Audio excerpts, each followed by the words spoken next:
Justice. I'm not going to say too much about myself because I really want to focus on the panelists, but my background is sort of in environmental sociology. I did my PhD in that at the University of California, Santa Cruz. And I'm going to be sort of moderating this discussion. So before we get started, I guess just to reiterate, so this event is called Building a Climate Justice Movement in Virginia.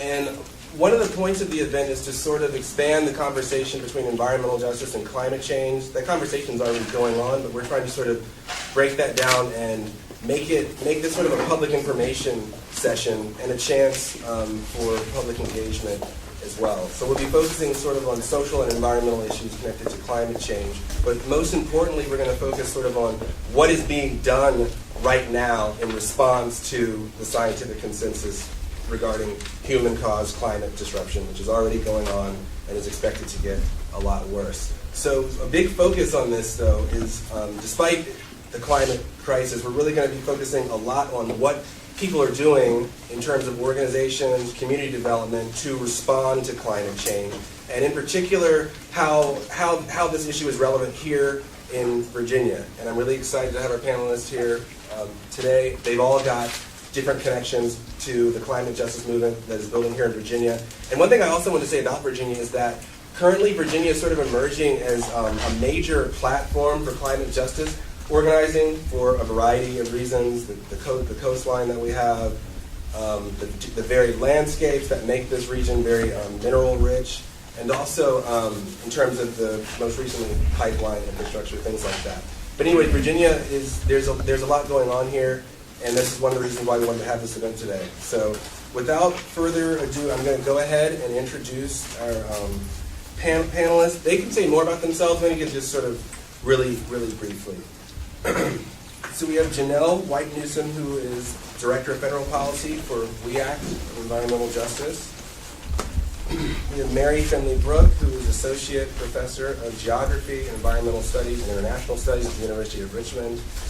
We have Selimwa Yamaru, an Environmental Studies major and President of the Black Student Alliance at the University of Richmond. Adrian Burke, who's the founder and CEO of Changecom.net. And also Hannah Weigard, the campaign coordinator for Appalachian Voices. And the order is going to be basically Jalone, Hannah, Salam, Mantina. Mantina Cole, I don't think she is here yet, but we're hoping she shows up. If not, we'll press on. And she's the attorney from the NRDC who's going to be talking about clean energy if she is able to make it. I think she and after Mantina will be Adrian Burke. And then we have Mary Finley Brooke. So we'll go ahead and start with Jalone. Okay, all right. Good evening. I hate that I can't see folks in the back, so I'm going to stand up. Is that okay? How's everybody doing? That's better. Good. Awesome. Well, I tell you, 5 to 7 minutes is hard for me, so I'm going to try, and Travis, you just pull the chain if I keep on running my mouth too much. But I'm glad to be here. My name is Jalone White-Newsome, and I represent an organization called WE ACT for Environmental Justice. And we're based out of Harlem, New York, where we've been community organizing for the past 30 years. But a couple of years ago, we decided that we needed a presence in Washington, D.C., because as you know, there's a lot of things that happen in that planet called D.C. that, again, impact the state and local policy, especially impacting the health of low-income communities of color. So what we've been trying to do is make sure that there is a voice in the federal policy landscape, making sure that the folks that are in Congress, that the folks that are in the agencies that are supposed to represent our best interests are doing just that. So happy to be here, and I'm a resident of Prince William County, Virginia, and so again, I think it's important that we not also focus on federal policy, but we have to focus on the places and the communities where we live. So in the next couple minutes, I just want to share with you, I was asked to talk about the connections between environmental justice and climate justice. And just a show of hands in the room, how many of you know what environmental justice is? Okay, so I don't like to assume, and I see some hands that weren't raised. So I will tell you, when I think about environmental justice, it is the response to environmental racism. Okay, and so when you talk about environmental racism, I'm originally from Detroit, Michigan, and I think about my friends and family that live in communities, certain zip codes that are overburdened with pollution. So when you talk about a wastewater treatment plant, an oil refinery, another small industry that's concentrated in this one area, they call that a hot spot. And that's not supposed to happen, but it does for a lot of different reasons. So the connections between environmental justice and that movement are connected to economic injustices. It's connected to health injustices. So all these things relate. And so we can't have just an environmental justice movement working singularly. So all these things, whether you're a person in energy, whether you're in academia, whether you're a mom trying to take care of her kids, all these things matters. And I have two girls that are 8 and 6, and they say, well, Mommy, you try and protect the environment. You try and make sure the air is clean. And I said, yes, baby, that's what I try and do. And one of my daughters, after we finished being a part of the march in New York that I think someone mentioned, how many of you all were in New York for the People's Climate March? Okay. And so that was amazing. And so when you think about, again, the reason that you do this work, it's about legacy and what we're leaving to our young. And what my daughter said to me is said, you know what, Mommy, I am environmental justice. And I said, you know what, that's good because you are. And so if you don't get anything from this conversation, know that we all have a part, a purpose, and an obligation to make sure that those that don't have voices, that don't have the resources, are a part of the conversation so they can, again, have some real change that protects the health of the public. But when you think about the environmental justice movement that grew out of the civil rights movement, it's about protecting people and protecting the health of people. So that's what drives this thing. So when you talk about climate justice, it's the fact that you have these communities, these hotspots that are already overburdened, people dealing with all sorts of issues, and then you throw climate on it. And so climate justice is an extension of this movement that, again, as a human on this earth, I have the basic rights of living in an area where I'm not scared, where I can breathe, where I can drink the water, and where I can feel like my community can bounce back after something extreme happens. So climate justice is really this movement to seek that, to not only build hope, but build resilience. And you do this through many ways, adaptation and mitigation, and really building social cohesion. Because when you think about the Katrinas, when you think about the Sandys, the folks that are the most resilient are the ones that had a community, that had a foundation, and had the resources to bounce back. So with the communities that we work with on a national level, so even though WEA is in New York and Harlem, I work out of the RDC office, and I coordinate a national coalition of environmental justice leaders across the country.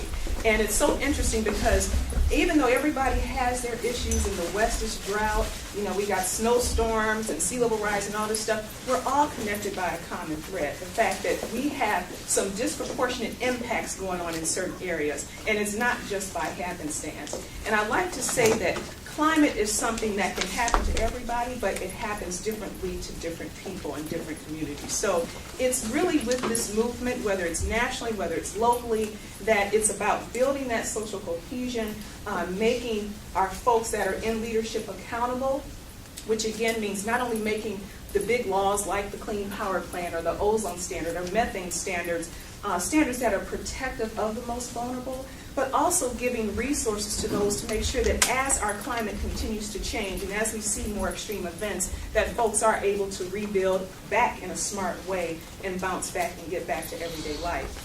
And I just want to add that today, well really yesterday was the start of National Public Health Week. How many folks knew that? Okay, well, National Public Health Week is basically an opportunity to recognize those that are working tirelessly on the front lines in local health departments that really try and protect the communities and serve the communities. And as a part of that, President Obama and the White House released this huge plan to, again, address climate impacts in communities. So I encourage you to check this out. It was just released today. But essentially, and I can't go through everything, but it's kind of integrating the scientific community, some of the collegiate community, and other organizations, again, to try and, again, deal with this big thing that we call climate change. And I'll just end with, the fact that when you talk about organizing around this issue, there are some challenges, and there are reasons that groups of color aren't in all the rooms in the boardrooms where these decisions are made. When you talk about organizing for climate, you need resources to do that. And fact of the matter is we are the only community-based environmental justice group in DC with a federal policy office, and it should not be that way. So when you think about these decisions and the ways the rules are written, oftentimes they don't touch equity and they don't touch environmental justice because we're not there. We're not brought into the conversation. So when you think about how do you really change the landscape and shift the perspective and make sure that the things that we're all going to talk about today are incorporated into these big plans that are supposed to protect us, everybody needs to be in the room. Everybody's voice is important. And the only way to shift federal policy, state policy, and local policy is to make sure that those that are the most impacted are represented. And so what we try and do is really involve and engage and inform communities across this country about these policies that are going to ultimately impact them. Because when you talk about climate justice, again, it's not just air, it's water, it's transportation, it's planning, it's zoning, it's all that stuff. So I hope that you will remember that, again, environmental justice is the movement to address environmental racism, and climate justice is an extension of that. So climate justice, again, is just, climate is complicating, again, some of the challenges that communities are already facing. So again, we have some root problems that we need to get down to the nitty-gritty to address this. And again, glad to be here and looking forward to the discussion. Thank you. All right.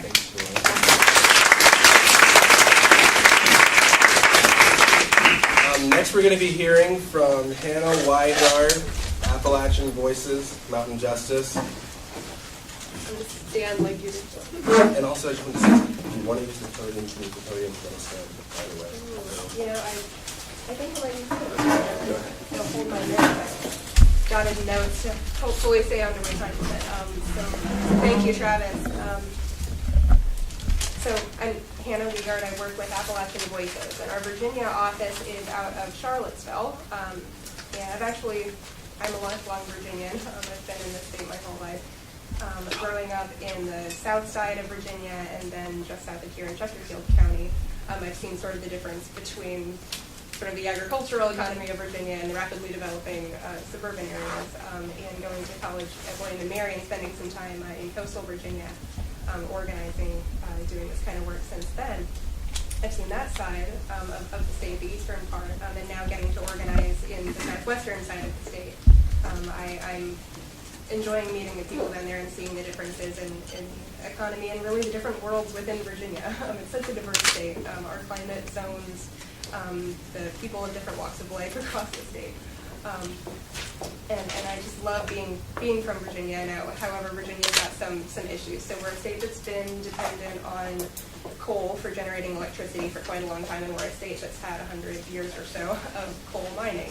So Appalachian Voices was founded along these lines to protect the clean air, clean water of the region, central and southern Appalachia, and to address the transition from fossil fuels to renewable sources in this area and really stand up for the communities that have been burdened by the production of coal in our region.